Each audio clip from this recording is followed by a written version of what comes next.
Hai, Assalamualaikum warahmatullahi wabarakatuh. Perkenalkan, nama saya Kurotola ini dengan NIM 2106938 dari kelas 2B PG PAUD.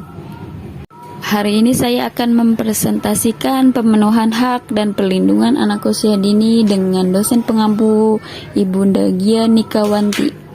Dengan roadmap, yang pertama fungsi dan layanan pengaduan online KPAI, yang kedua analisis kasus ibu membunuh anak kandung, yang ketiga fungsi dan peran Lembaga Nasional Perlindungan Hak dan Hak pada Anak, yang keempat Konvensi Hak Anak, yang kelima perbedaan anak zaman dahulu dan sekarang, yang keenam pelanggaran hak anak dalam masyarakat dan negara, dan yang terakhir PHA, kesehatan dan ancaman gizi buruk. Oke, untuk alur yang pertama pada pertemuan ke-7, yaitu fungsi dan layanan pengaduan online KPAI.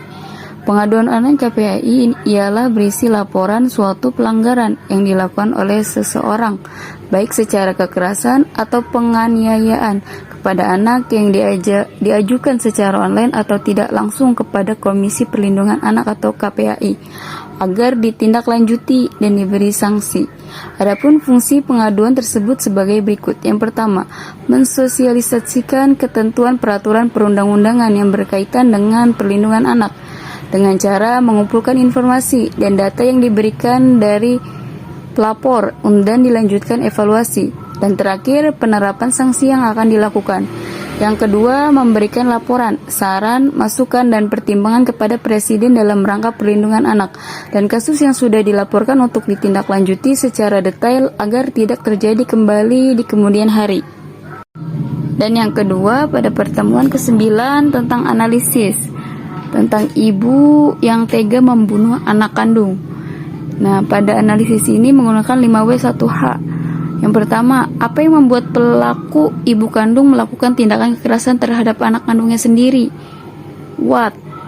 Yaitu pada praduga pertama, adanya kesehatan mental yang terganggu terhadap ibu kandung berinisial KT berumur 35 tahun, yaitu depresi berat sehingga melakukan tindakan kekerasan kepada anak kandungnya dari yang luka-luka hingga meninggal. Yang kedua, siapa saja yang terlibat dalam kasus ini? Who? Siapa? Ibu kandung berinisial KT berusia 35 tahun sebagai pelaku. Ketiga anak kandung sebagai korban, ARK penuh dengan luka sayatan, sementara dua anak lainnya KEZ dan E mengalami luka-luka. Sanksi Hamida 52 tahun dan Irwan 46 tahun. Yang ketiga, kapan kejadian itu terjadi? When? Kapan? Kejadian terjadi pada pukul 4.30 pagi pada hari Minggu 20 Maret 2022. Yang keempat, di mana kejadian kasus itu terjadi? Where? Di mana? Tepat kejadian terjadi di rumah pelaku di daerah Brebes, Jawa Tengah. Yang kelima, kenapa atau mengapa pelaku sebagai ibu kandung melakukan tindakan tersebut terhadap korban atau anak kandungnya? Why? Kenapa? Diduga kejadian tersebut terjadi akibat pelaku mengalami depresi berat yang melampiaskan kepada korban. Nah, yang untuk 1H, bagaimana kronologi kejadian kekerasan itu terjadi? Bisa dilampirkan dari Kompas, yaitu pada pukul 4.30. Fungsi dan peran Lembaga Nasional Perlindungan Hak pada Anak di Indonesia ada. LPAI, Lembaga Perlindungan Anak Indonesia, ini berdiri sejak 1997 sebagai lembaga independen. Fungsi dari LPAI ialah memperjuangkan dan memajukan hak-hak anak di Indonesia melalui penanganan serta pendampingan kasus. Selain itu, fungsi dari LPAI ini ialah sebagai advokasi, publikasi, monitoring, dan evaluasi berkala untuk memenuhi hak dan kepentingan anak. Selanjutnya yaitu peran Komisi Perlindungan Anak Indonesia atau KPAI dalam memberikan perlindungan terhadap anak korban tindakan kekerasan atau penganiayaan adalah hanya sebatas menjadi lembaga pengawas, dalam arti bahwa KPAI bertindak apabila ada masyarakat yang melaporkan terjadi kekerasan atau penganiayaan terhadap anak, serta fungsi melakukan sosialisasi seluruh ketentuan peraturan perundang-undangan yang berkaitan dengan perlindungan anak. Yang keempat, pada pertemuan 11 tentang Konvensi Hak Anak. Konvensi hak anak ialah perjanjian yang mengikat secara yuridis dan politis di antara berbagai negara yang mengatur hal-hal yang berhubungan dengan hak anak. Untuk tujuannya, menegakkan prinsip-prinsip pengakuan atas martabat yang melekat dan hak-hak yang sama pada manusia, terutama anak-anak, sebagai landasan bagi kemerdekaan, keadilan, dan perdamaian. Hak anak.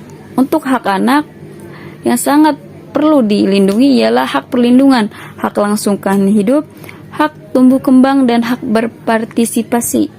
Selanjutnya, untuk yang kelima, pada pertemuan 12 tentang perbedaan anak zaman dahulu dengan sekarang.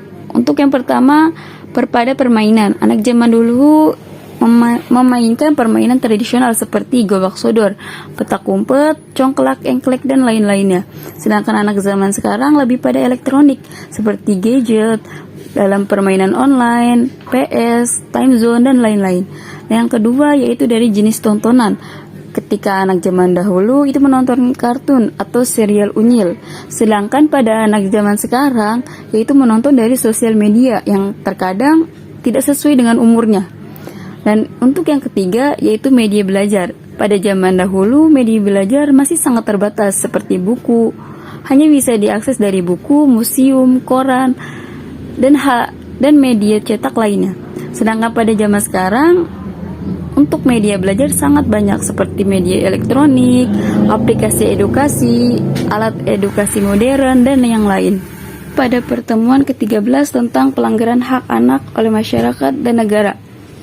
Oke, pada pelanggaran tersebut dapat berupa kekerasan fisik atau psikis sebagai pelampiasan emosi, eksploitasi ekonomi dengan menjadikan anak sebagai pekerja anak atau anak jalanan, sehingga mengabaikan pendidikannya, perdagangan anak untuk tujuan seksual, komersial, atau tujuan ekonomi lainnya, pembuangan dan pembunuhan bayi, serta pernikahan dini. Pada pelanggaran ini, beberapa 10 tahun yang lalu ini sangat meningkat dan sangat memprihatinkan untuk perlindungan anak yang sangat miris dan jauh dari perlindungan. Oke, yang terakhir pada pertemuan 14 tentang perlindungan hak anak atas kesehatan dan ancaman gizi buruk. Dalam Undang-Undang Dasar 1945 Pasal 28B ayat 2 menyebutkan bahwa setiap anak berhak atas kelangsungan hidupnya, tumbuh dan berkembang, serta berhak atas perlindungan dari kekerasan dan diskriminasi. Sedangkan pada Pasal 28H ayat 1 menyebutkan setiap orang berhak hidup sejahtera lahir dan batin, bertempat tinggal dan mendapatkan lingkungan hidup yang baik, serta berhak memperoleh pelayanan kesehatan juga yang baik, agar terhindar dari gizi buruk. Oke, cukup sekian presentasi dari saya, kurang lebihnya mohon maaf. Wassalamualaikum warahmatullahi wabarakatuh.